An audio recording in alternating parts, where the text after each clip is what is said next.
بسم اللہ الرحمن الرحیم۔ سورۃ اخلاص جو کہ مکی صورت ہے، آج ہم اس کی فضیلت اور تفسیر کے بارے میں پڑھیں گے۔ سورۃ اخلاص کی فضیلت کے بارے میں سیدہ عائشہ رضی اللہ عنہما بیان کرتی ہیں کہ رسول اللہ صلی اللہ علیہ وآلہ وسلم نے ایک شخص کو ایک لشکر کا سپہ سالار بنا کر بھیجا۔ وہ اپنے ساتھیوں کو نماز پڑھاتا تو اپنی قرات میں سورۃ اخلاص اپنی قرات جو ہے سورۃ اخلاص پر ختم کرتا تھا۔ جب لشکر کے لوگ لوٹ کر مدینہ میں آئے تو انہوں نے نبی صلی اللہ علیہ وآلہ وسلم سے اس بات کا ذکر کیا۔ آپ صلی اللہ علیہ وآلہ وسلم نے فرمایا، اس سے پوچھو وہ ایسا کیوں کرتا ہے؟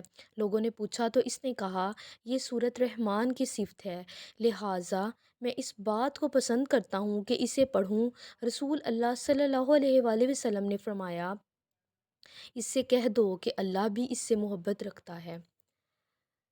سیدنا ابو ہریرہ رضی اللہ عنہ بیان کرتے ہیں کہ رسول اللہ صلی اللہ علیہ وآلہ وسلم نے فرمایا، تم لوگ جمع ہو جاؤ تاکہ میں تمہارے سامنے تہائی قرآن مجید پڑھوں۔ تو جن کو جمع ہونا تھا ہو گئے۔ پھر نبی صلی اللہ علیہ وآلہ وسلم باہر تشریف لائے اور آپ نے سورۃ اخلاص کی تلاوت کی اور پھر اندر چلے گئے۔ ہم ایک دوسرے سے کہنے لگے، شاید آسمان سے کوئی خبر آئی ہے جس کی وجہ سے آپ صلی اللہ علیہ وآلہ وسلم اندر گئے ہیں۔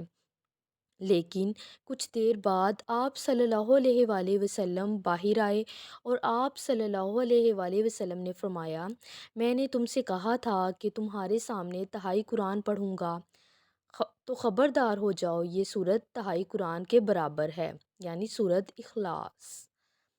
سیدہ عائشہ رضی اللہ عنہما بیان کرتی ہیں کہ رسول اللہ صلی اللہ علیہ وآلہ وسلم رات کے وقت جب بستر پر جاتے تو ہر رات اپنی دونوں ہتھیلیاں ملا کر سورۃ اخلاص، سورۃ فلق اور سورۃ ناس پڑھ کر ان پر پھونکتے اور پھر ان دونوں ہتھیلیوں کو جہاں تک ممکن ہوتا اپنے جسم مبارک پر پھیر لیا کرتے تھے۔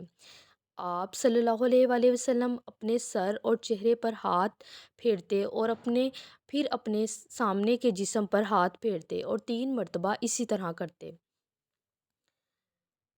اب ہم سورۃ اخلاص جو ہے اس کی تفسیر کے بارے میں پڑھیں گے کہ اس میں اللہ تعالیٰ نے کیا فرمایا۔ اللہ تعالیٰ نے فرمایا، اے میرے نبی، جو شخص آپ سے اللہ کے بارے میں پوچھے اس سے کہہ دیجئے کہ اللہ ایک ہے۔ اے نبی، جو شخص آپ سے اللہ کے بارے میں پوچھے اس سے کہہ دیجئے اللہ ایک ہے، تمام کمالات میں منفرد ہے، تمام اچھے اور پیارے نام، کامل اور اعلیٰ صفات اور مقدس افعال اسی کے لیے ہیں اور وہ بے نظیر و بے مثال ہے۔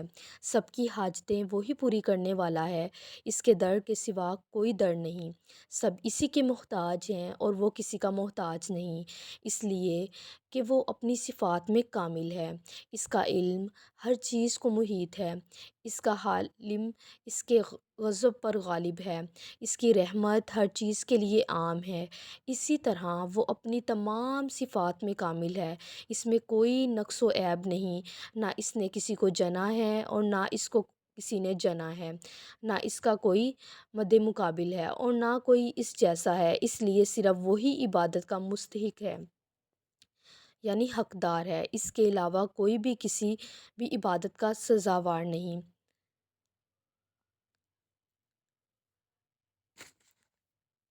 سیدنا ابی بن کعب رضی اللہ عنہ بیان کرتے ہیں کہ مشرکین نے کہا، اے محمد، اپنے رب کا نسب بیان کیجئے، تو اس وقت اللہ تعالیٰ نے یہ سورت نازل کر دی، یعنی سورت اخلاص۔ سیدنا ابو ہریرہ رضی اللہ عنہ بیان کرتے ہیں کہ رسول اللہ صلی اللہ علیہ وآلہ وسلم نے فرمایا، اللہ تعالیٰ فرماتا ہے کہ ابن آدم نے مجھے جھٹلایا، حالانکہ اس کے لیے یہ مناسب نہیں، اس نے مجھے گالی دی، حالانکہ یہ بھی اس کے لیے جائز نہیں۔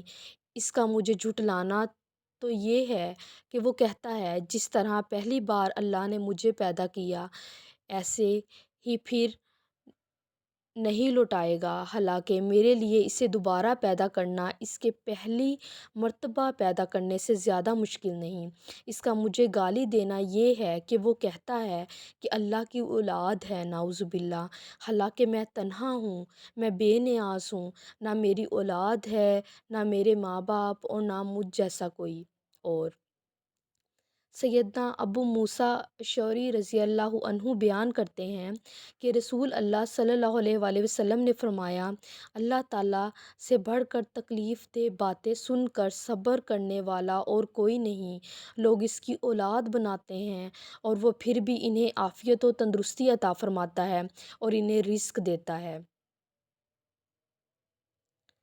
آج ہم نے سورۃ اخلاص کی فضیلت اور اس کی تفسیر کے بارے میں پڑھا۔ اب اجازت چاہتی ہوں، اللہ حافظ۔